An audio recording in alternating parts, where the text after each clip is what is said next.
Hi everybody, welcome to the OAG RC. Just a short video today to show you this really cool magazine. They call them Mooks, which I think is like a magazine book. It's clever, isn't it? Now, I got this from Japan. I found it on Amazon Japan, of all places, at a reasonable price. I think it was about £15, £20, something like that. And they did a first version of this, which had like the first 100 RC cars, which is a beautiful book, but you can't get now for, I suppose, more than about £100, which is probably more than I'm willing to spend on an RC magazine, which is essentially what this is. What I thought I'd do is just give you a quick flick through this. So for those RC enthusiasts that are looking at this going, oh, is it worth me getting it? I can show you that it definitely is, and it's really quite good quality. So this is produced by Tamiya. It's a very, very high quality magazine publication, and it just shows loads and loads and loads of lovely images of RCs from really, I suppose, around 93, 94 onwards. It is all in Japanese, so not easy to sit and flick through and read, but certainly they've got the top 10 most important RCs of the era, and they lay them out both with box art and some lovely shots of the model as well as the chassis, which are fantastic. Look at that Alfa Romeo there, that's lovely, isn't it? The CC01 in 1993. Yeah, that's probably one of Tamiya's most important RCs. I bet they've sold an absolute boatload of that chassis ever since. It's lovely to see the original models with the stock shots. The M01 on the Mini Coupe with the Mini Cooper body shell. Look at that, it's a stunning RC, isn't it? What we'd do for a re of that body shell, eh? Probably not on an M01 though. The Fiat Abarth, I think we've got one of these coming, haven't we? Or something very similar to that is coming very soon on the MBX chassis. It'll be interesting to see what Tamiya does with that. But that's a great looking RC as well, isn't it? The TA03F chassis for the touring cars. Look at that GTR on there. TL01 Skyline. Again, look at their body shells. Look at those. Absolutely stunning RCs. I actually got a buggy version of one of those to do at some point. Another Mini Cooper on the MO3 this time. And then the Wild Willie 2 on the WR02 chassis. I know my friend Dom likes this one. Such a cool looking RC.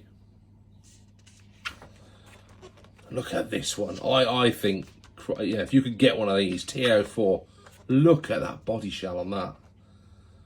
You'd never run it, would you? This is what Tamiya does really well, in my opinion, is they just do body shells just expertly. And then once you've gone through those sort of top 10, it takes you through pretty much every single RC. You've got the Stadium Blitzer over there, look. Super Blackfoot. Cosworth on the TA01, look at that. The Terra Conqueror, what we do for one of those to come back again, eh? I'm more of a buggy guy. And yeah, Dynastorm, look at that. We'd have one of those on the channel, wouldn't we? This was right at the end of Tamiya's buggies. Yeah, before they just really decided to get more into the touring car chassis. And there's a huge amount of touring cars. Got the Blitzer Beetle in 93. Look at that one. Someone let me know if that was all decals on there or whether that was just one big decal. Yeah, some awesome Dynablaster. Look at that. Super Hornet. The TA01 and the TA02 appear an awful lot. And I can only imagine they must have been like sort of Tamiya's TT02, TT01, TT01E of the day, you know. just appear on absolutely everything. There's the Formula chassis there, look. They had an FF01 front wheel drive. There's a nice CC01. Look at that Jeep Wrangler, look at that. But there's so many on the TA02 chassis. Absolutely loads of them. I think Retro RC had one of those on their channel. Daytona Thunder. There's the CC01 range. Loads of them. The Unimog, which we all know and love. Look at that Hummer there. That's cool, isn't it? M1025 Hummer. But yeah, lots of Dirt Thrasher 4-wheel drive chassis.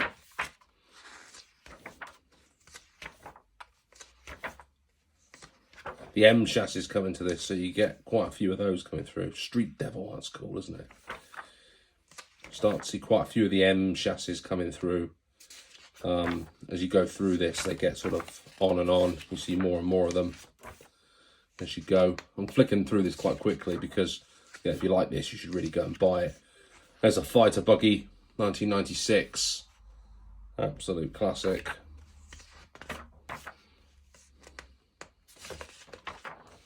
King Blackfoot.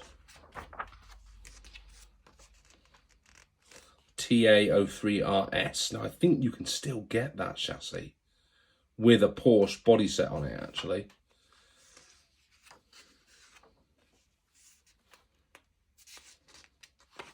But the M chassis starts to take over. Now we've moved on to the TA03. This is 97. The TA03's there. The M chassis are still knocking around. The Blazing Star and the Mad Bull in 1997. Look at that. The Mad Bull was 97. I thought that was earlier than that.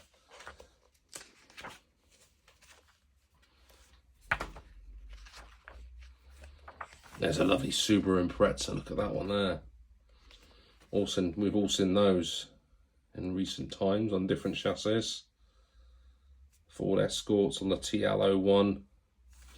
There's all the different TA chassis and the TL chassis as well. So there's the evolution of that TA03 look. There's an F, there's an R, there's a Pro, F Pro, R, FS. I don't know what they all do, but they're all subtly different variants of the same chassis.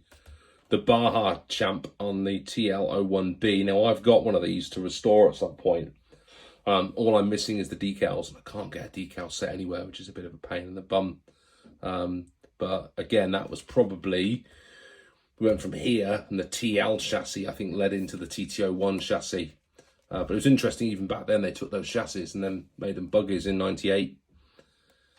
Very, very cool.